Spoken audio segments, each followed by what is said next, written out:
Hong Kong Crypto Regulatory Series. Virtual asset fund distributors. Firms, which distribute funds that invest, wholly or partially, in virtual assets in Hong Kong, are required to be registered for Type 1 regulated activity, dealing in securities, irrespective of whether or not the virtual assets are securities, or futures contracts. Type 9 licensed asset managers, which also distribute funds, under their management, which invest in virtual assets can rely on the incidental exemption from the Type 1 licensing requirement. The SFC's circular to intermediaries on the distribution of virtual asset funds, the circular, reminds licensed corporations, which distribute virtual asset funds, that they are required to comply with the SFC's Code of Conduct for persons licensed, by or registered with the SFC, including the requirement to ensure the reasonable suitability of any recommendation or solicitation made to a client under paragraph 5.2 of that code, as supplemented by the SFC's frequently asked questions, on compliance with the suitability obligations, by licensed or registered persons, and the frequently asked questions, on triggering of suitability obligations.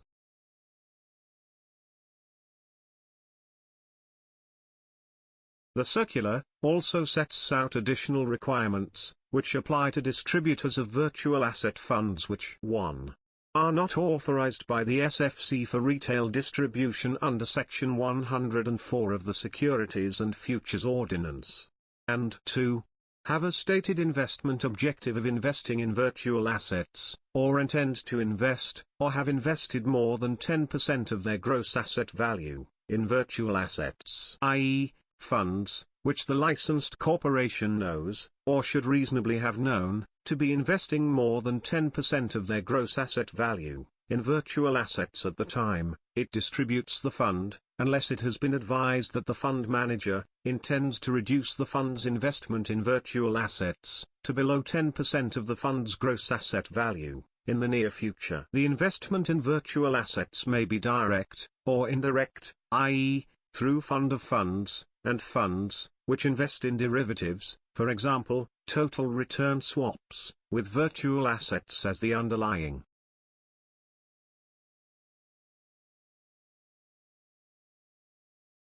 Additional requirements. The additional requirements that apply to licensed corporations distributing these funds are as follows. 1. Selling restrictions. Only professional investors as defined under the Securities and Futures Ordinance should be targeted. Except in the case of institutional professional investors, licensed corporations should assess whether clients have knowledge of investing in virtual assets, or related products, before effecting the transaction on their behalf. They may only effect a transaction for a client, without such knowledge, if this would be in the best interest of the client. For the purposes of the knowledge assessment, a licensed corporation may take into account a client's prior investment experience in private equity, or venture capital, or whether they have provided capital for a startup business, in the previous 2 years.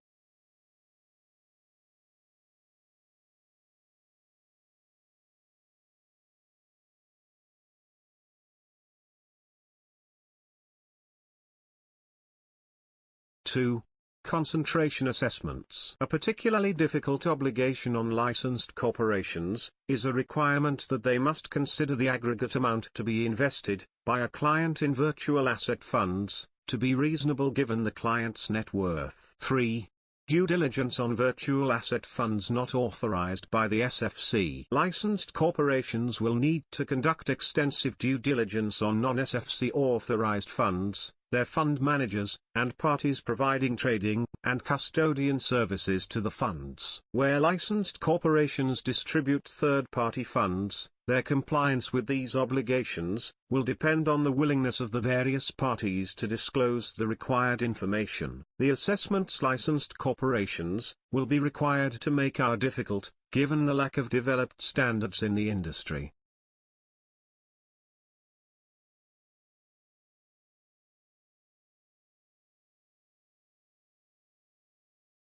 The due diligence is required to include, without limitation, an examination of the fund's constitutive documents, and completion of a due diligence questionnaire, in addition to making inquiries of the fund manager, to obtain an in-depth understanding of the following. A. In relation to the fund manager. 1.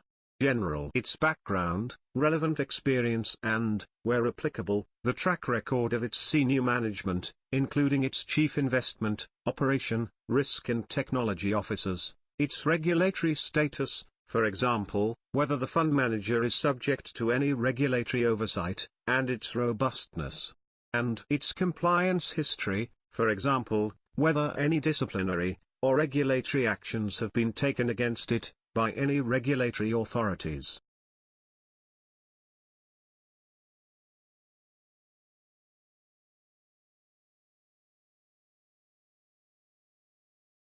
Two. Operations and or internal controls, and systems, for example, whether there is proper segregation of key functions, such as portfolio management, risk management, valuation and custody of assets, and, if not, whether there are any adequate compensating controls to prevent abuse, the persons who can transfer assets from the fund or custodians, and what safeguards are in place, the persons responsible for, and the procedures for, reconciling transactions and positions, including the frequency of reconciliations, and the methodology, and the persons responsible for determining the pricing, and assessment of the reasonableness, of the determined price of each virtual asset.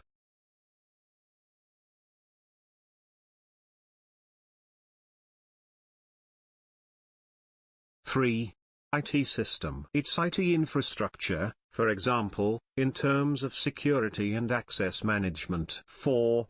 Risk management. Its risk management procedures, including concentration limits, counterparty risk management procedures, stop-loss arrangements, and stress testing, its liquidity risk management policy, and disaster recovery plan.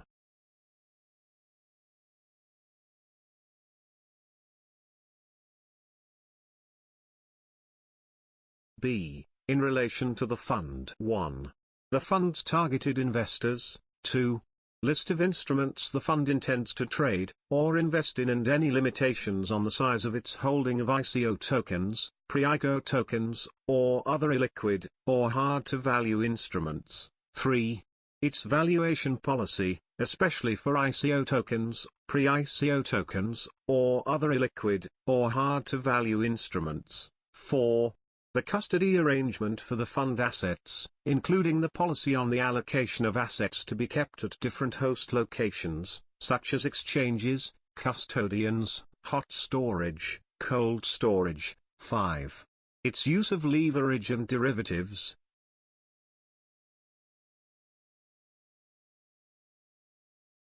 6. The fund's targeted risk and return per annum. 7. Key risks, as described in information for clients below. And 8. The fund's auditors, and audited financial statements, including whether the fund has received a qualified audit opinion in the past, and whether the audited statements are up to date.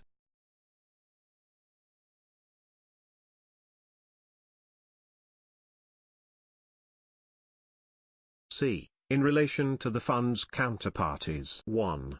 Legal and regulatory status, whether they are regulated by any authorities to, among other things, undertake custody business, or trade in virtual assets. 2. Their experience and track record in dealing with virtual assets. 3. The robustness of their IT systems, including cybersecurity risk management measures, and contingency plans. And 4. Their financial soundness and insurance coverage, for example, insurance to cover losses of customer assets.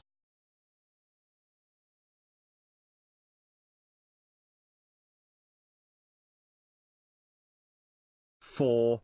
Provision of information to clients. Licensed corporations will need to provide prominent warning statements covering, among others, a. the continuing evolution of virtual assets, and how this may be affected by global regulatory developments, b. price volatility, c. potential price manipulation on exchanges or trading platforms, d. lack of secondary markets for certain virtual assets, e. that most exchanges, trading platforms, and custodians of virtual assets are currently unregulated.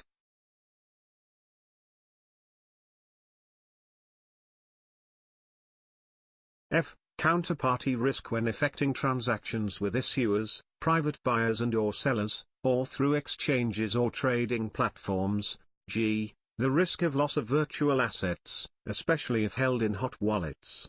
And H. Cybersecurity and technology-related risks. For licensed fund managers, which manage funds investing in virtual assets, and distribute those funds, the new requirements should not prove problematic, particularly where they provide custody for the virtual assets. The requirements are likely to be much more problematic for Type 1 licensed fund distributors, where the extent of due diligence they will be required to perform on third-party funds, their fund managers, and custody arrangements, may not be practical.